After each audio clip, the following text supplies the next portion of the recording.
Our official job title on the books is Restoration Specialist for the state of Iowa. Basically, our job is the maintenance and restoration of the decorative finishes here in the Capitol. Our job here is to, as accurately as possible, recreate what was originally put on these walls and ceilings back in the 1880s. We're trying to bring this building back to its original state.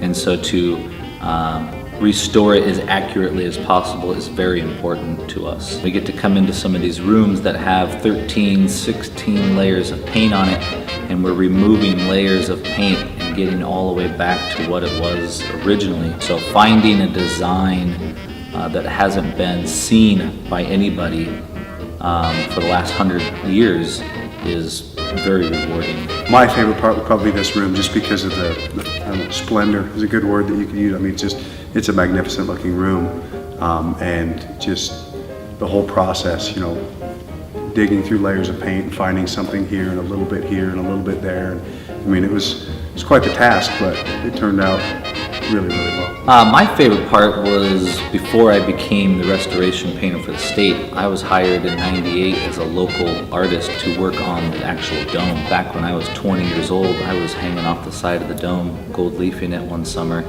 To be up there is it's untouchable. One of the neatest things that we come across is signatures. We always find signatures in these rooms that we work in up on top of the window ledges and door ledges, which I think is neat when you see these signatures up there and they have a date. Like the room that we're working in now, I think the date was 1887. I think so.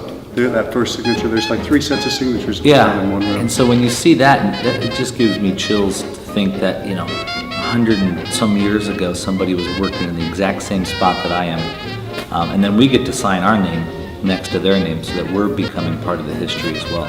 It's one of those deals where they've had, you know, throughout time, they've had companies come in here and work on projects and stuff, and I think the fact that it's 2 guys from, you know, Des Moines that both work here and will work here for quite a while, we take a little more pride in the job. In 50 years or 100 years, who knows, when they come back into some of these rooms, somebody might find it and they might do a little research and find out that we were the restoration painters in the early 2000s.